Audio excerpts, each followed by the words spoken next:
So insyaAllah malam ni saya present bahan tafsir fizilah surah Al-Masad. Saya rasa semua orang tahu kot. Jadi macam apa ni yang kita dapat sebelum ni, macam ni pembentangan TOT ni macam untuk kita improve kita dengan adik kan. Kita punya usaha kita dengan adik kan.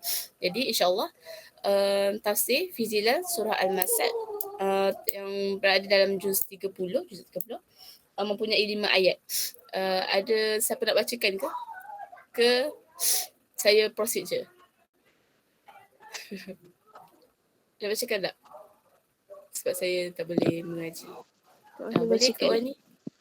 A'udzubillahi minasyaitonirrajim. Bismillahirrahmanirrahim. Tabbat yada abi lahabin wa tab. Ma aghna anhu maluhu wa ma kasab. Sayasla naran zata lahab. Wa imra'atuhu hammalatal hatab. Fi jidiha hablum min masad. Surah Masuk dia sekali ke? Boleh juga. Okay, dengan nama Allah yang Maha Penyayang lagi Maha Pengasih.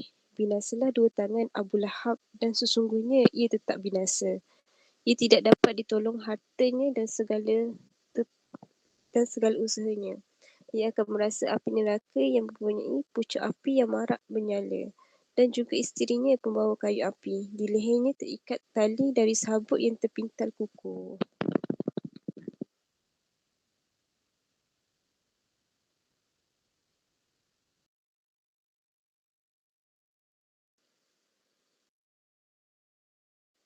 Okey, dah. Okay, jazakillah khair Kak Wani. Jadi insyaAllah kita pergi ke asbabun nuzul lah. Nampak pula dekat tepi ni. Tak apalah. Tentang asbabun nuzul adalah tentang penentangan Abu Lahab. Seperti yang kita tahu daripada awal surah, daripada awal ayat ni menceritakan tentang Abu Lahab kan. Tabbat yada abi lahabin. Dan terang-terangan nama dia ada dalam surah ni. Jadi diceritakan tentang penentangan oleh orang-orang yang terdekat dengan Rasulullah dan berlaku ketika dakwah jar secara terang-terangan tahun keempat ketika Rasulullah melaksanakan dakwah dan selepas pada peristiwa Bukit Safa tu kan, kalau kita ingat balik kisah ni, Abu Lahab ni dia masa Rasulullah ajak orang untuk masuk Islam dan menceritakan tentang syurga dan neraka, dia angkat dua-dua tangan ni seolah macam ni lah. Dia kata celaka-celakalah kat Muhammad. Dia kata kat Rasulullah gitu. Lalu Allah turunkan by direct lah terus kepada dia tentang dia. Maksudnya so dia sangat menakutkan lah. Nak kata dia punya ayat tu, dia punya intonasi ke? Intonasi bunyi tu memang top hak kan. Sub jadi macam kasar lah bagi saya. Kasar dan sangat memang binasa lah gitu. Memang secara secara memang nak marah lah. Maksudnya nak kata Allah memang melaknat Abu Lahab ni dalam surah ni lah. Dan ketika ini Rasulullah ditentang secara emosi dan fizikal. Sedih lah sebab bila mana orang yang terdekat kan dengan Rasulullah sendiri yang menentang Rasulullah. So insyaAllah kan, jadi kita tak tahu siapa Abu Lahab ni kan. Abu Lahab ni adalah bapa saudara Rasulullah. Dia yang terdekat dengan Nabi kan, bapa saudara yang terdekat dengan Nabi. And masa sampaikan ketika Rasulullah lahir and dia sangat gembiranya dia tu sampai memerdekakan seorang hamba kan. Kalau kita zaman sekarang memerdekakan seorang hamba tu kira hampir ratus ribu lah kot. Maksudnya macam mana nak dilihat pada zaman dulu dengan zaman sekarang ni sehebat gitu, macam mungkin beli Ferrari ke, macam benda tu mahal lah. Dan tapi dia juga adalah orang yang pertama menentang Rasulullah ketika Rasulullah menyampaikan dakwah. Dan nama dia ni kekal sampai kiamat. Sebab apa? Dalam surah ni memang secara terang-terangan memang Allah nak marahnya. Jadi surah Al-Masad ni bermaksud saya lupa nak terangkan. Maksud dia tali lah, tali sabut juga kan. Jadinya cerita tentang Abu Lahab ni lah yang nanti Allah ceritakan tentang siksaan-siksaan yang akan diperoleh, bahkan dan diperoleh pun oleh Abu Lahab ni. Tapi di akhirat nanti ada lagi balasan dia. Mati dia pun ada balasan, akhirat nanti pun dapat juga balasan gitu. Jadi Abu Lahab ni saudara terdekat Rasulullah kan. Okay.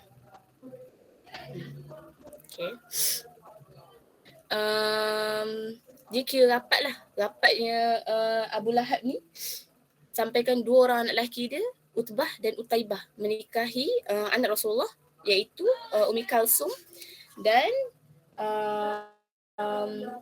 Ruqayyah.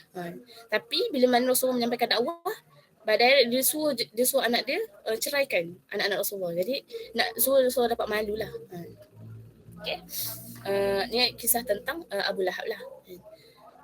Sedikit sebanyak. Okey, ayat pertama. Tabbat yada Abi Lahabin wa tab. Binasalah kedua tangan Abu Lahab. Binasalah ia bersama. Tabbat kan. Tabbat memberi maksud binasa kan. Tapi bila kita tengok perkataan akhir tu, watab tu, dia macam seolah-olah celaka. Maksudnya memang celaka teruk lah. Memang neraka teruk lah bagi ni lah gitu kan. Jadi kenapa nama Abu Lahab kan? Sebab Abu Lahab adalah orang yang menentang Rasulullah daripada awal Rasulullah berdakwah sampailah ke akhir, sampai dia mati pun. Maksud mati dalam keadaan binasa. Tabat yada kan. Tabat ni adalah seolah-olah doa lah kan. Doa bila mana orang kata sesungguhnya ia binasa. Maksud binasa neraka lah bagi dia kan. Yada asal dari perkataan yadun iaitu tangan lah, tapi dimaksudkan di sini yadun ni, yada ni adalah tubuh-tubuh dia sekali lah, termasuk tubuh-tubuh dia sekali. Maksudnya dia akan binasa dalam api neraka tu. Abi Lahab ni Abu Lahab tu. Lupa nak beritahu, Abu Lahab ni kenapa dipanggil Abu Lahab? Dia adalah bapa pucuk api kan. Kenapa bapa pucuk api? Sebab muka dia digambarkan putih sangat, putih melepak gitu kot. Dia panggil putih melepak dan dia ada merah-merah gitu. Dia macam mungkin panas, dia kena panas kot. Seolah Ustaz kata macam orang Syria kalau kena panas je orang merah-merah muka dia gitu. Jadi itulah sebabnya dia nama Abu Lahab, bapa pucuk api. So orang panggil dia Abu Lahab. Tapi nak kata binasa ni dia ni, so, memang Allah memang akan binasa lah gitu. Maksudnya confirm. Nauzubillah min zalik. Ya Allah. Ayat pertama nak ceritain tentang adanya golongan yang benar-benar yakin, adanya golongan yang ragu, golongan yang menentang. Ketika mana Rasulullah menyebarkan dakwah secara secara terang-terangan, ada golongan yang benar-benar menerima. Contoh Bilal bin Rabah, Saidina Ali menerima, dan ada juga golongan yang ragu-ragu di antara dan ada juga golongan yang menentang, which is Abu Lahab ni lah, Abu Lahab and the gang.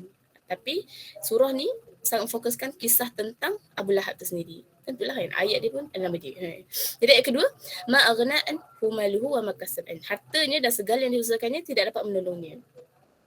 Kita tahu Abu Lahab ni adalah seorang musyrik Quraisy yang sangat kaya kan. Pembesar-pembesar Quraisy yang kaya.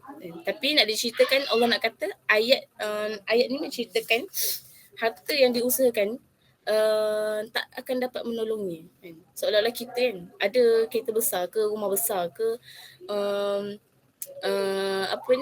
duit banyak ke, tapi at the end tu bila dah meninggal kita tak bawa apa-apa pun dalam dalam kubur nanti. Bawa diri dan amal. Bawa amal je yang kita nak tunjuk kat Allah. Sebenarnya harta kita pun tak dapat bagi apa-apa manfaat bila kita mati kan. Dan hartanya tidak, dan segala diusahakannya tidak dapat menolongnya. Kalau kita tengok tafsir, ma'aghna dia tidak dapat beri apa-apa. Maksudnya nak kata marahnya Allah kan. Allah kata ma'aghna, tak akan dapat beri apa-apa. So, you usahakan sejauh mana, sebanyak mana pun kat atas muka bumi ni, benda tu tak akan dapat membantu kita pun dekat akhirat nanti. Tak akan dapat membantu dia pun, Abu Lahab ni, kat akhirat nanti. Anhuma luhu, kekayaan dia tu seolah-olah macam tak ada benda lah. Harta banyak mana pun tak membantu lah. Dan ada juga pendapat lain mengatakan anhuma luhu tu seolah-olah anak, iaitu anak lah. Kan orang Arab mementingkan keturunan anak ramai. Macam kita pun kalau adik-beradik kan ramai klan-klan dia ni gitu. So kita bangga dengan keturunan kita ramai kan. Okay. Lepas tu nak kata kat sini kan, antara kita ibrah kita boleh dapat tentang ayat ni adalah tak banyak harta tapi mampu bantu untuk sebagai Islam pun mampu selamatkan dia ke akhirat. Kita tak banyak harta kan. Kalau kita student kan, Untuk yang student lah. Kita ada masa, kita ada jiwa, kita ada apa lagi? Banyak lagi. Sebenarnya time belajar ni lah kita ada banyak-banyak keperluan, banyak masa, banyak benda-benda, maksudnya jiwa kita, diri kita yang kita boleh gunakan untuk dakwah tu kan. Walaupun benda ni nampak simple, oh saya tak ada duit lah, saya tak ada ni lah, tak ada kereta nak pergi kan, tapi tak apa. Asalkan ada usaha nak sebarkan Islam tu kan, insyaAllah dapat bantu kita lah dekat akhirat nanti.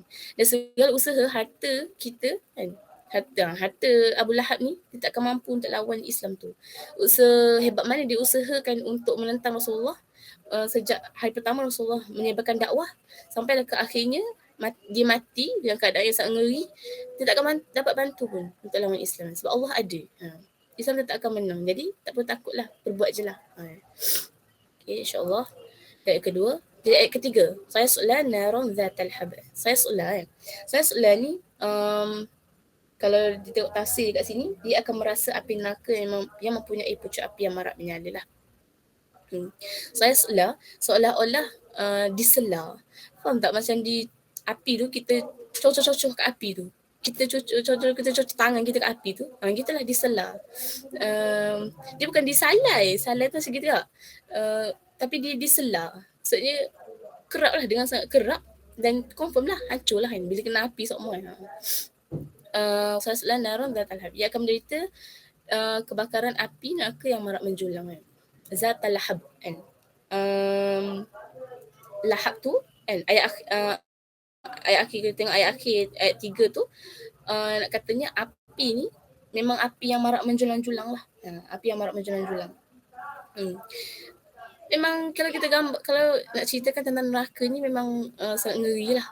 Besarnya api, ditambah lagi dengan kalau menjulang-julang ni lagi besar kot daripada kalau kita nampak matahari tu pun dah seolah-olah api yang sangat besar, cahaya yang sangat besar, apatah lagi neraka kan.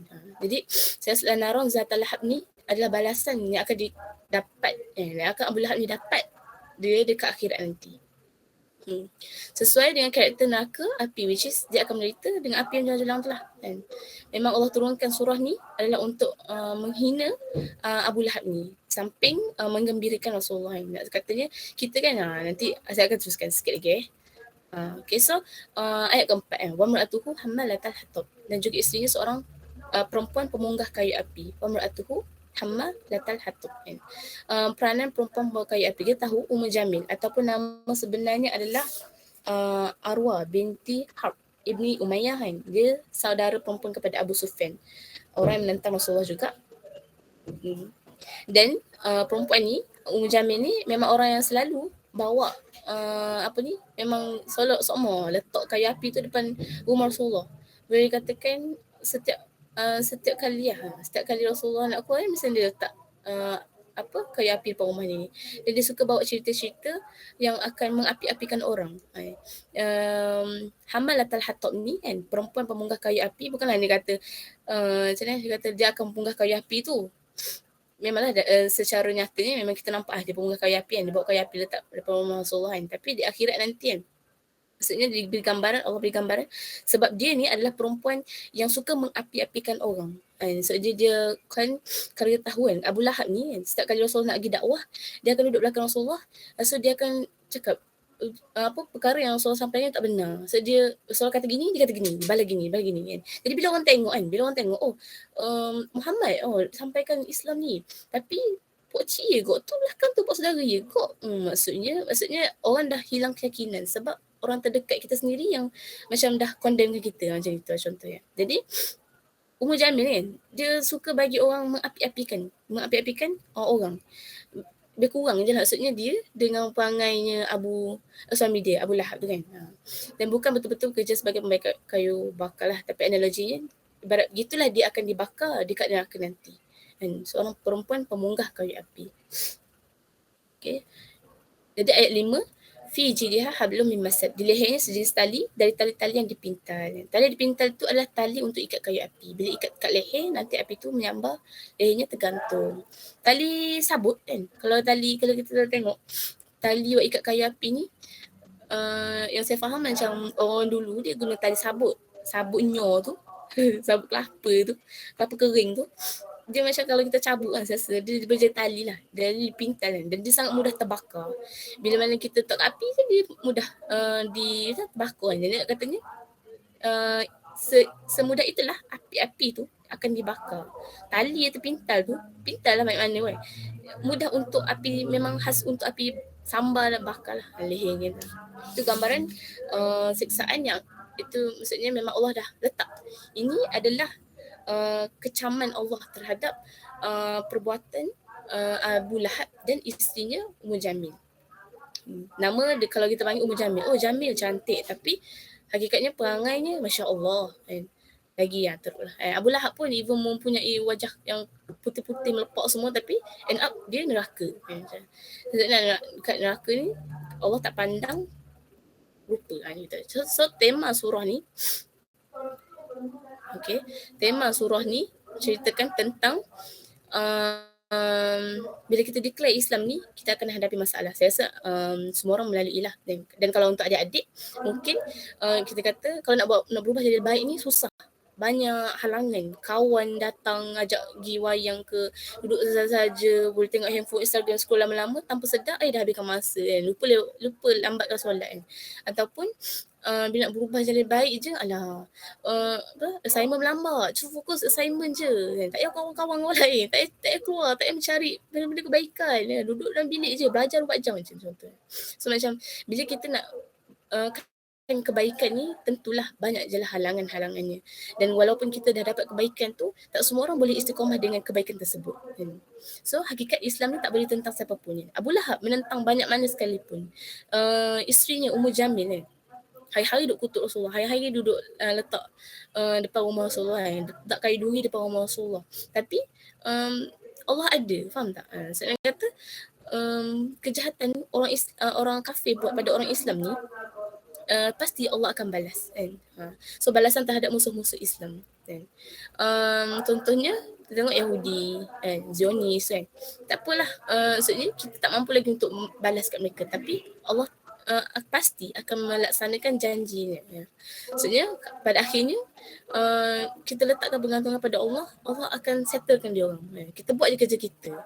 Musuh Islam ni boleh terdiri daripada kaum kerabat dan orang luar. Abu Lahab, bapa saudara sendiri. Kalau kita mungkinkah ibu kita mungkinkah ayah kita. Saya nak kata bukannya musuh kita tu. Maksudnya nak kata kadang-kadang benda ni terjadi pada saya jugalah. Saya rasa ada juga yang berpengalaman lah kan benda ni. Macam nak pergi usrah ke, nak keluar malam sikit ke. Jadi mak ayah menghalang ke, ataupun mak ayah kata, oi kenapa keluar malam ni? Tak elok lah perempuan keluar malam. Contoh gitu kan. Jadi masing-masing mungkin ada je lah struggle masing-masing yang boleh share kat adik kan. Apa yang kita susah kan, apa yang orang terdekat kita, apa yang kita struggle dengan ahli keluarga terdekat kita. Bila mana kita join tarbiyah, join usrah kan, bawa dakwah ni kan. Tapi nak katanya memang akan dihalang lah. Tapi kita lah kan nak kena itulah, nak kena tengok balik ni. Tengok seterusnya kan. So doa untuk kebinasaan Abu Lahab tak binasa. Tabat kan, celaka terus kan. Allah bagi jaminan bahawa Abu Lahab ni akan binasa. Memang surah ni khas untuk Abu Lahab. Bayangkan 1500 kita dah tahun hijrah kan, 1500 lebih, betul ke? Kalau silap 1600 lebih. Betul ke? Kalau saya silap, betul ke saya? Kan 1600 lebih. Betul ke? Kita dah ni kan. So Abu Lahab dah mati dah pun. Tapi bila mana kita baca surah ni kan, seolah-olah kita mendoakan lagi, dan benda tu boleh imagine tak macam mana dia dekat akhirat nanti kan. Sangat, ya Allah, dah lah akhiran dia memang binasa, akhirat lagi sangat macam Allah, auzubillah lah kan. Nama dia kekal sampai akhir akhirat. Dia adalah salah satunya nama yang pada zaman Rasulullah yang ada dalam Al-Quran sehingga sekarang sampai kita baca kan. Okay, so apa poin penting kan yang kita boleh dapat dalam surah ini? Poin surah kan. So kebersamaan Allah dalam urusan kita, tak perlu bimbang bila kita nak start untuk faham tarbiyah, tak start untuk belajar, start untuk join circle-circle yang baik ni kan. Bila kita nak ajak orang berubah jadi baik kan, kita takut kadang-kadang orang pandang kita serong, orang pandang kita buat apa budak ni ngaji sok moy macam pelik kan, ataupun kita takutlah kan. Tapi letakkanlah kebersamaan Allah kan. Pentingnya letakkan Allah dalam hati tu. Saya nak kena kukuhkan, pasakkan Allah dalam hati. Nak kena pure dulu lah kan. Kalau dapat Anas sebelum ni kan, memang nak kena settle dah urusan hati tu. Gitu maksudnya. Sebab kita tahu Allah sentiasa bersama kita kan. Setiap tindak tanduk kita diperhatikan Allah kan. Allah tahu kebersamaan kita. Allah tahu kan kita ni sejauh mana dah. Sejauh mana dah berbuat, sejauh mana dah nak cari kebaikan tu, sejauh mana dah nak faham kebaikan tu, sejauh mana dah berbuat baik kat orang, sejauh mana lah kita ajak orang buat baik gitu. Okay, so yang kedua, orang yang terdekat tak semestinya menyokong kita. Ni boleh kita nampak pada orang sekeliling terdekat kita. Boleh jadi family kita, boleh jadi kawan kita, boleh jadi mungkin lecturer ke.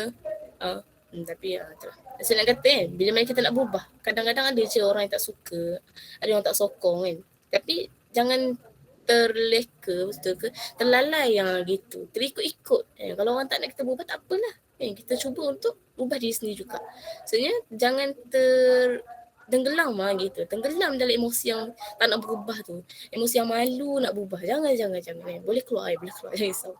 Jadi walaupun orang dapat yang kita, ni saya rasa ramai akak-akak pun mungkin pernah lah merasai kan. Kalau untuk adik-adik, kawan kan, contoh kita ajak seorang kan, kita ajak seorang je dalam bilik tu kan. Lepas tu kita ajak adik tu untuk ajak kawan dia lain, roommate dia lain kan.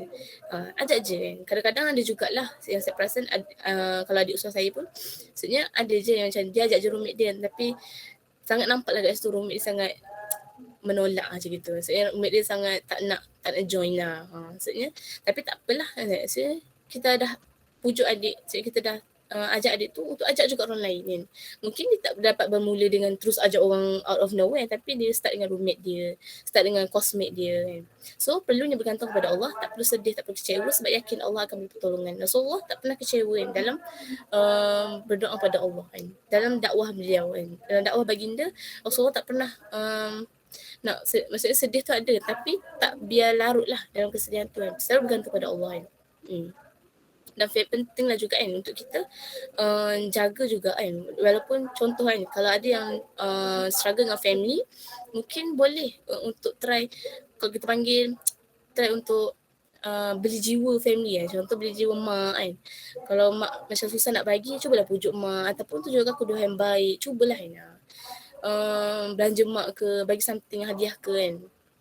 So yang point yang ketiganya adalah kita yang memilih. Tinggal kita nak memilih kan. Seolah-olah Abu Lahab tadi kan, dia boleh je memilih untuk ikut Rasulullah. Selepas banyak dah kan, perang pun dah, perang Badar kan, sempat je dia kan. Maksudnya nak katanya dia boleh pilih untuk jadi, tapi dia pilih juga untuk menentang Allah. Nak katanya Allah memang ada je orang yang macam Abu Lahab ni. Ada je orang yang macam Abu Lahab ni akan menjadi penentang kan kepada agama. Tapi kalau kita, takkanlah kita nak jadi seperti Abu Lahab na'udzubillah kan. Kita naklah menjadi orang yang menyokong kan. Ataupun menjadi orang penyokong kepada orang yang berada di jalan Allah, ataupun menjadi pendokong kepada orang yang berada di jalan Allah kan. Kita pilihlah kita nak jadi yang mana. Kita nak jadi orang yang berbuat kebaikan, nak ajak orang buat kebaikan. Pada akhirnya pilihan tu pada diri sendiri juga kan. Mungkinlah kita tak berada di tempat Abu Lahab tu kita tak dapat untuk macamnya, tak pilih untuk pilih Islam ke tak kan. Lahir-lahir je dah Islam kan. Tapi takutlah kan kalau kita tanpa sedar tiba-tiba menjadi penentang, faham tak kan, dengan jahiliah tu lah dalam diri kan. So itulah kita kena ikat diri kita dengan tarbiyah tu, dengan dengan usroh kan, dengan seka-seka baik kan. Contohnya Abu Lahab versus Umar kan, Umar Al-Khattab kan. Di awalnya beliau sangat menentang lah kan, tapi bila mana Allah berikan hidayah kan, Umar sangat berbuat hebat lagi kan. Bahkan kita tahu Umar Al-Khattab sangat hebat lah bila mana dah masuk peluk Islam kan, sampai boleh secara terang-terangan peluk Islam. So surah ini dia bagi gambaran bahawa orang terdekat kita pun boleh menjadi penentang bila mana kita bawa Islam. Dan bila mana kita ikut uswah ke, ikut tarbiyah ke, buat dakwah ke, akan ada je penentangan kan. Cuma saya rasa penentangan kita kan, kita ditentang ni taklah seperti orang-orang lain kan. Maksudnya taklah seperti susahnya Rasulullah dulu kan. Kita setakat kena block dengan adik je, setakat kena tutup pintu kan, setakat kena tak balas WhatsApp kan. Itu je lah kan penerangan yang kita dapat kan. Tak pernah teruk lagi. Mungkin ada orang yang lebih teruk kan. Boleh share kat adik juga kan. Maksudnya untuk share adik-adik yang insyaAllah muhib nanti kan. So jangan takut dengan apa yang mereka ni buat. Orang kafir ni buat je lah. Kan? Sebab dia orang dah confirm binasa. Tapi kita ni lah, orang yang sampaikan ni kan, nak kena berbuat sehabis baik jugalah kan. Mungkinlah kita tak ada harta, tapi kita boleh tolong dengan apa yang semampu kita. Sebab apa? Kita nak tolong juga pahala kita kan. So Abu Lahab ni adalah simbolik untuk orang yang menentang Islam sejak awal lagi. Untuk surah ni So muasafat terbiah yang kita boleh dapat adalah yang pertama salimul akidah. Iman dan takwa ni tak akan tergugat dengan penentangan yang diterima. Sebab katanya Rasulullah kan bila ditentang oleh orang terdekat pun kan, dia tak Rasulullah tak macam lawan balik ke kan. Rasulullah maksudnya habis-habis sedih. Sedih je lah. Maksudnya orang terdekat dengan dia selama ni kan, rapat kan, dah lah besan lagi kan, pak saudara lagi, tapi menentang kan. So Rasulullah sedih je kan. Dan kita serahkan tugas menghukum itu pada Allah. So nak kata bergantungan pada Allah tu memang sangat kena strong lah kan. Tambah-tambah bila dah bawa usrah ke kan, bila dah nak join usrah, nak stay lama dengan usrah ni pun nak kena sandarkan kepada Allah kan. Kita punya kepercayaan iman kan, akidah kita tu kan. Dan tak mudah terkesan apabila dakwah ditentang. Jangan mudah terkesan. Itulah. Maksudnya kalau Rumit menolak ke untuk adik-adik lah kan, ataupun kawan tak nak pergi ke tak nak join, apa awak ni keluar dengan kakak-kakak macam tu, macam pelik je. Tak apalah kan. Kita tahu sejauh mana kita benar dengan nak berhijrah tu. Kita benar dalam nak kenal Allah. Kita benar dalam nak mendalami agama Allah kan. Benar nak kenal Quran, benar nak belajar Quran. Yang kedua adalah sahihul ibadah kan. Ini poin yang saya nak sentuh adalah kita diperbolehkan untuk sebut nama orang kafir dalam doa kan. Contoh kita tengok doa kunut nazilah kan. Khabar min kilabik macam tu lah.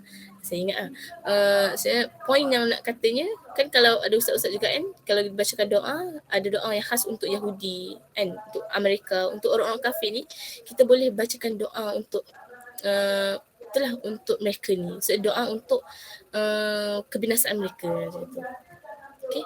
So untuk matinul khuluq ialah akhlak Rasulullah kan. Bila berdepan orang yang menentang dakwah kan, kalau dari side Rasulullah sabar dan sangat macam doakan yang terbaik kan. Tapi saya nak katanya kita boleh kalau orang tu menentang kita kan, maksud bukan menentang kita, menentang dakwah kan, menentang apa yang awak buat ni, baca-baca Quran pelik-pelik ni. Kita bacakan balik, balas balik hujah-hujah yang betul. Maksudnya hujah lawan balik dengan ayat Quran, tapi kena betul lah hujah kita tu apa. Sebenarnya membenci apa yang Allah benci kan. Bila mana Allah dah declare, Allah sangat benci lah. Maksudnya Allah dah declare Abu Lahab ni akhiran dia neraka, dan isterinya ni akan jadi penghuni neraka lah kan. Itulah yang kata Allah 834. Katanya benci Allah, kita pun patut benci lah. Dia tak ada kata Abu Lahab, saya tak kenal siapa Abu Lahab. Sedih tak tahu tu. Lepas tu tiba-tiba sokong out of nowhere macam tu lah. So game mungkin saya cadangkan lah, mungkin kalau untuk adik-adik boleh ajak adik-adik untuk tulis mula ayat surah ni. So ayat surah ni menarik sebab dia satu perkataan tu dia sangat memberi maksud sebenarnya. So dan dia mudah ingat lah. So insyaAllah itu sahaja kot sharing saya, pembentangan saya. Mungkin Kak Syud nak Asyidan.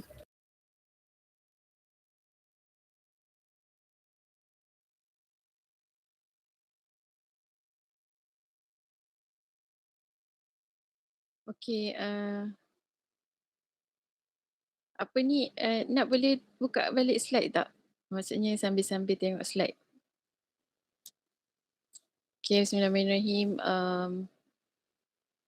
Okay lah, best dengar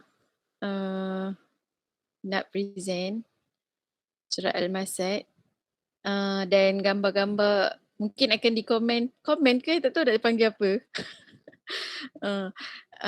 Part teknikal dan juga software jugalah part content sedikit, part content dan juga teknikal sikit lah, mungkin part slide tu. Okay, next slide. Okay, asbabun nuzul, benda ni sangat membantu lah kan untuk setiap surah.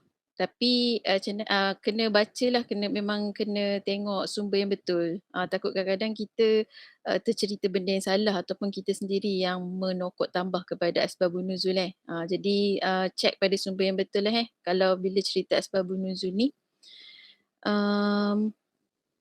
Lagi, okay next.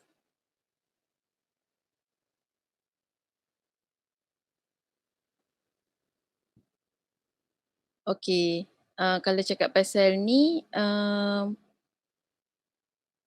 apa nak cakap, bila kita cerita macam contoh kisah ni kan spesifik memang Allah direct kepada Abu Lahab sendiri kan. Jadi memang kita ni nak cerita how Allah betul-betul mencelakakan Abu Lahab ni kan. Sedangkan sebenarnya dia ni sangat sayang pun kepada Rasulullah kan. Sehingga kan banyaklah benda-benda yang kalau kita baca sirah tu benda-benda yang menunjukkan dia terlampau sayang, sangat sayanglah kepada Rasulullah tapi bila tiba-tiba bila once Rasulullah sampaikan wahyu tu perubahan yang sangat berbeza lah kan. Sangat berbeza macam mana dia layan kepada Rasulullah sehingga kan Allah melaknat kan, memberi celakalah kepada Abu Lahab ni sendiri. Okay, lepas tu okay, cuba pergi next.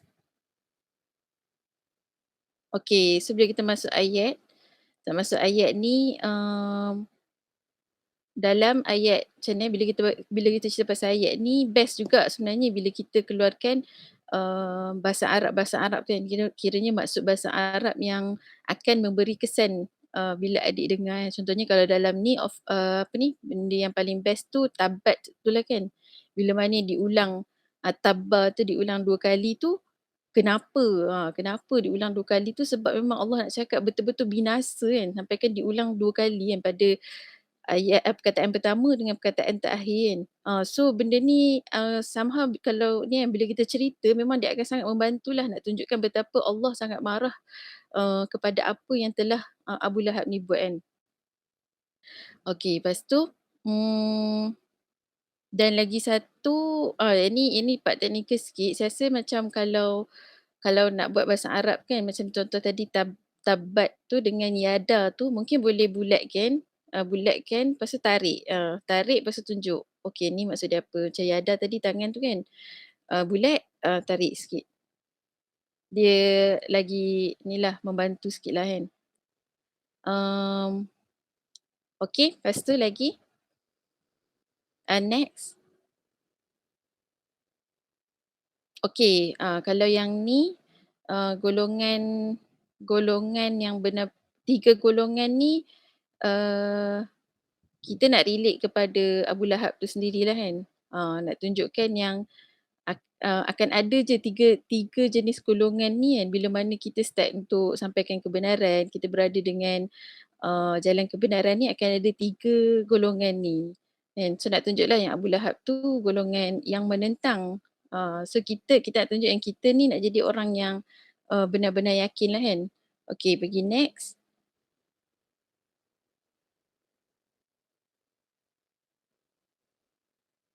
Okay, so ayat 2. Kalau dalam ayat 2 ni best bila nak ambil kan bila kita cakap pasal harta kan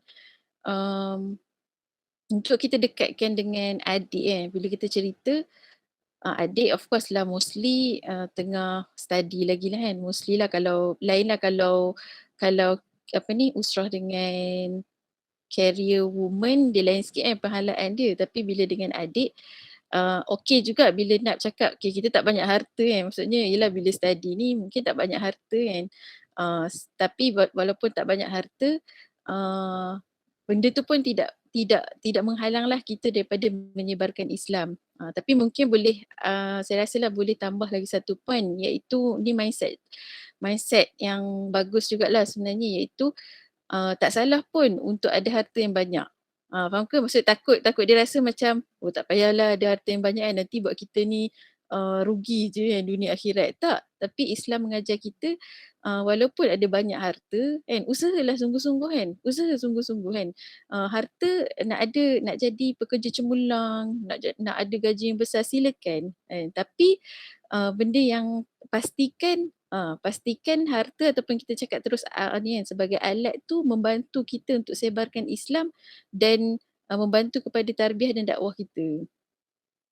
Itu pun poin penting jugalah kan. Kiranya nak cakap dia sangat berbezalah orang yang menentang Islam, menentang kebenaran dengan orang yang support kepada kebenaran. Mungkin dua-dua boleh ada harta yang banyak kan. Tapi Allah akan mencelakakan orang yang tidak membantu ataupun menjadi penghalang kepada kebenaran tu kan. Sehingga kan dekat dunia pun Allah dah celakakan, dah dapat keburukan, dekat akhirat apatah lagi kan.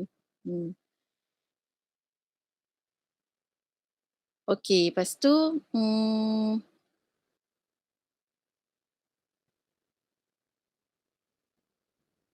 okey. Okey. Lepas tu next.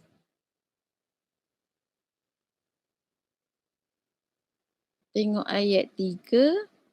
Okey, kalau ayat 3 ni bila kita cakap pasal hari akhirat kan, ni mungkin tambahan sikit lah macam satu yang best adalah slide ni memang gambar dia best lah, sebab bila kita cerita bersama dengan gambar yang sesuai, dia akan membantulah kepada perasaan tu kan. Sambil dengar kita nampak kan gambar tangan, gambar merah-merah macam ni, gambar api. Benda tu sangat membantulah kalau guna slide lepas tu bila kita cerita pasal balasan di akhirat, of course lah memang kena kita sendiri pun sebelum cerita, kita sendiri kena tanam kat dalam jiwa kita, kita pun takut dengan balasan akhirat tu. Sebab kalau itulah maksudnya, kalau kita sendiri tak rasa sangat takut ataupun memang macam ni, takutlah kita ni hanya bercerita kan, takut keluar ilmu sahaja akhir kan, benda-benda hari kiamat semua tu banyak je benda yang Allah cerita dalam Quran kan. Tapi at first benda yang pertama tu sebelum kita nak cerita kat adik benda ni, kita sendiri kena rasa sangat takut kan dengan balasan akhirat ni. Sebab apa? Sebab bila cerita tu baru dia akan keluarlah perasaan tu. Keluar perasaan yang keluar perasaan yang takutnya dekat hari akhirat tu sendirilah kan. Okey. Dan macam mana ni kalau dalam ayat 3 ni macam mana dibakar ni kan, macam mana Allah cerita yang dah lah dekat dunia pun kena teruk kan, Allah mencelakakan dia, dekat akhirat lagi teruk kan. Allah memang macam mana neraka dibakar. Ataupun kalau boleh tambah efek, mungkin nak tambah video orang terbakar ke apa kan, boleh juga insya-Allah. Okey, so kita masuk ayat 4.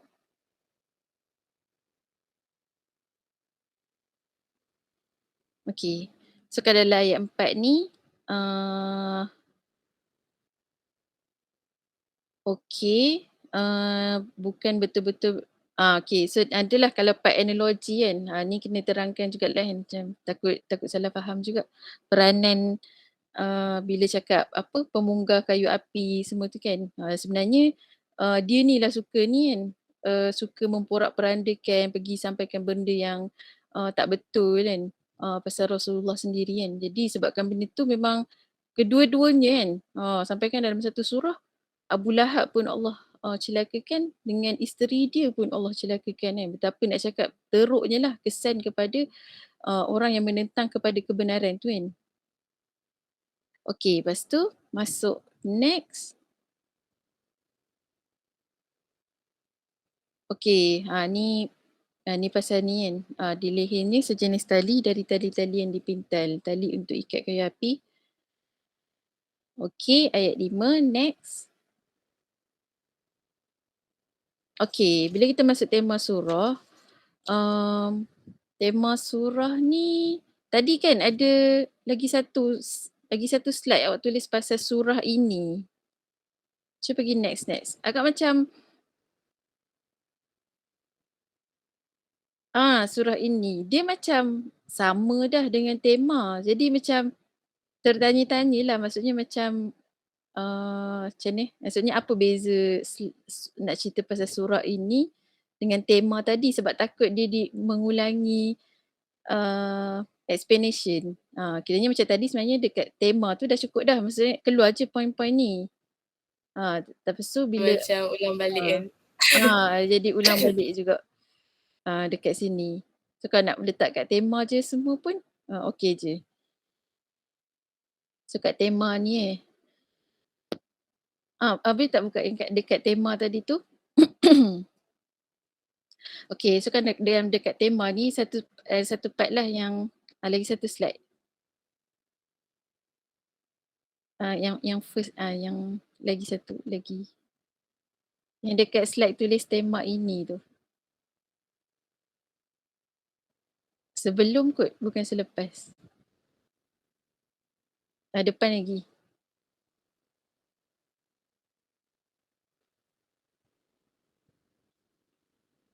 Okay. So bila dekat tema, okay ada satu part ni lah yang nak cerita yang bila kita declare Islam ni, kita akan hadapi masalah. Saya rasa kat sini lebih bagus kalau kita bukan cakap kita ni akan ada masalah kan.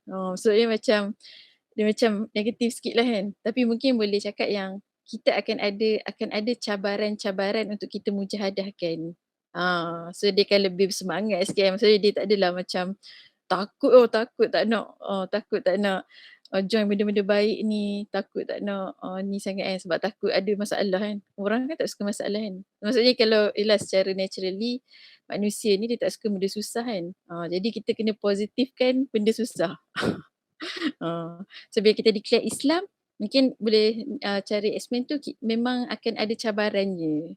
Dan daripada cabaran tu lah kita akan mujahadah, kita akan bermujahadah dan dari situ Allah akan datangkan pahala. Macam tu. Okey. Lepas tu hakikat Islam tak boleh ditentang sesiapa pun balasan terhadap musuh-musuh Islam. Musuh Islam ni terdiri daripada kalangan kaum kerabat dan orang luar. Dekat sini. Kaum kerabat. Okey, tak apalah. Pergi next.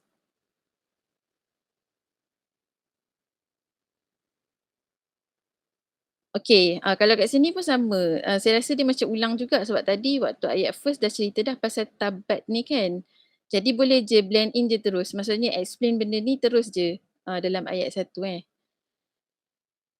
Ayat 1 tadi. Okay, so pergi next. Point penting.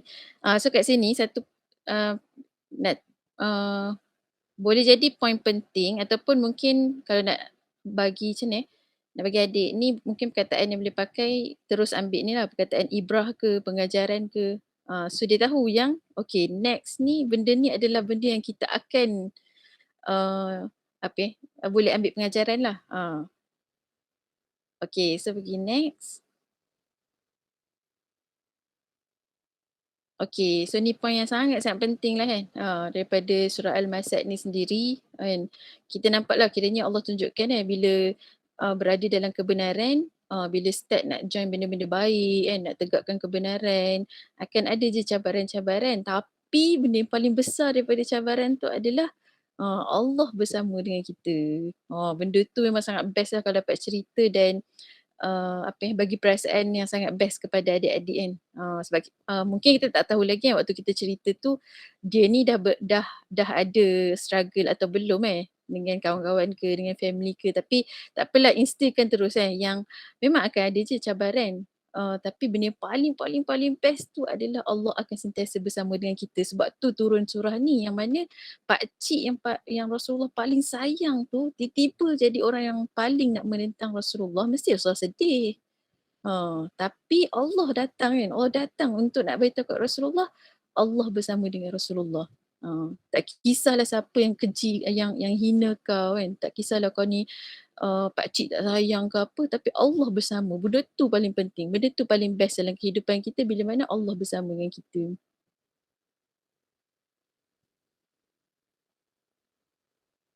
Okay, so next. Apa so lagi satu, tak tahulah ni mungkin teknikal sikit yang tadi slide tadi tu. Kalau boleh letak je gambar perempuan. Gambar perempuan dan perempuan. Sebab kan kalau guna Canva tu banyak je yang gambar perempuan. Gambar perempuan yang berdoa ke, solat ke kan. Okay. So pergi next point.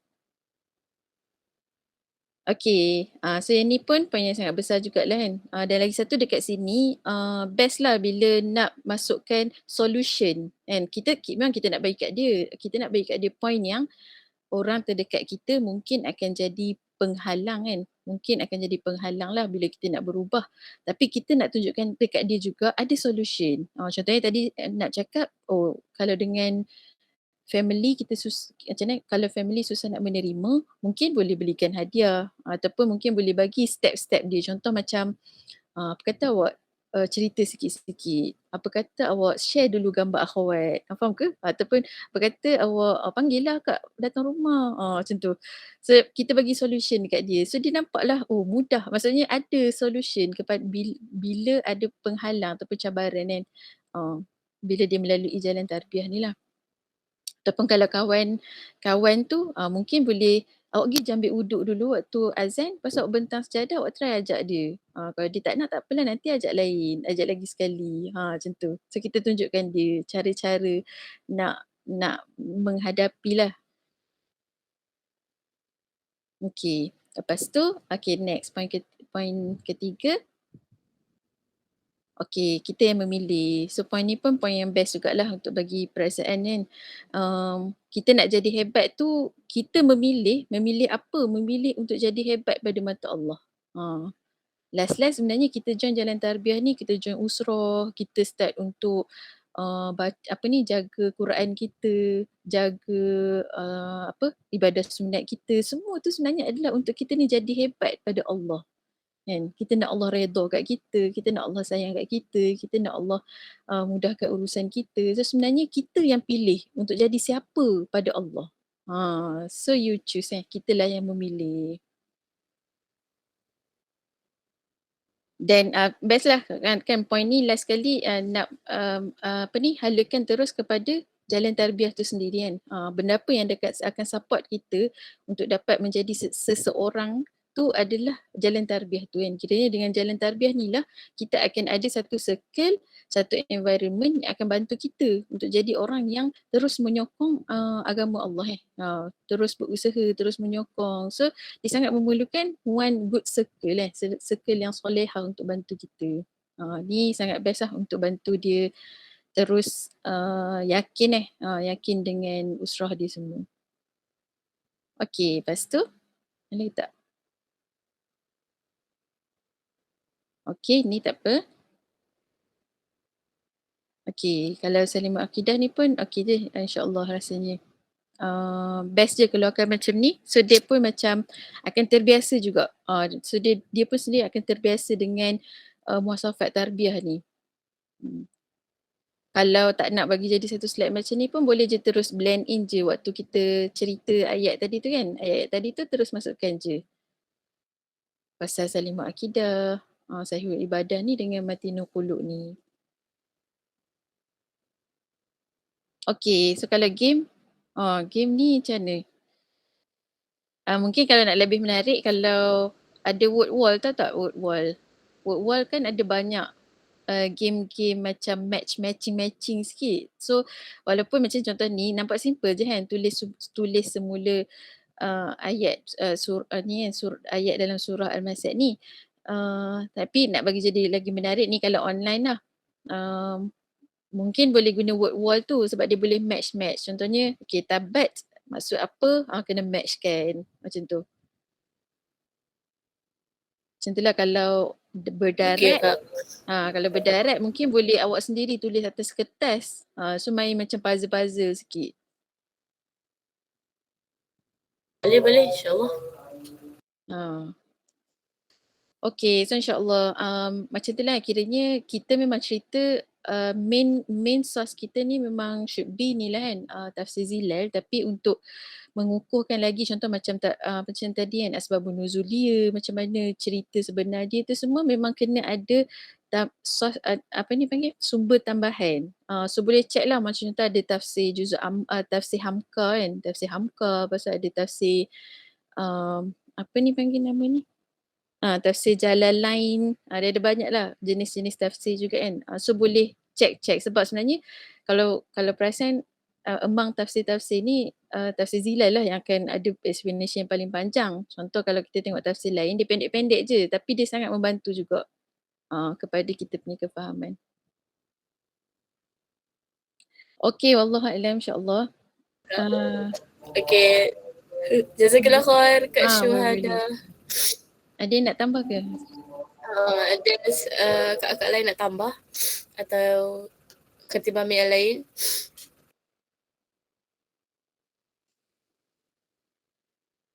Nak tambah apa-apa? Kak Diba? Okay.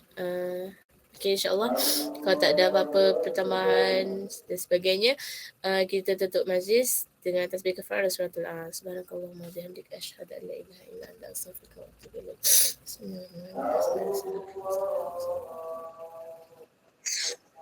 Barakallahu fiik Kak Syahada. Okay. Jazakallah khair. Assalamualaikum. Selamat Raya. Pak Penang. InsyaAllah. Jauh. Daripada barat bertemu ke timur. Ya, Bukit Mertajam. RI tak, sekarang duduk kat rumah.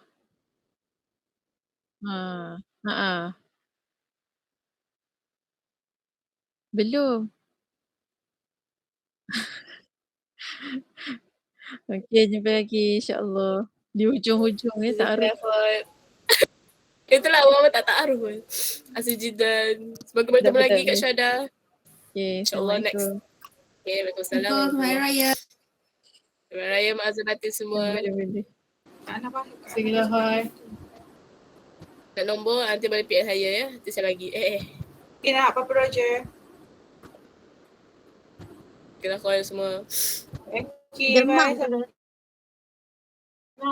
Tahu lah je apa.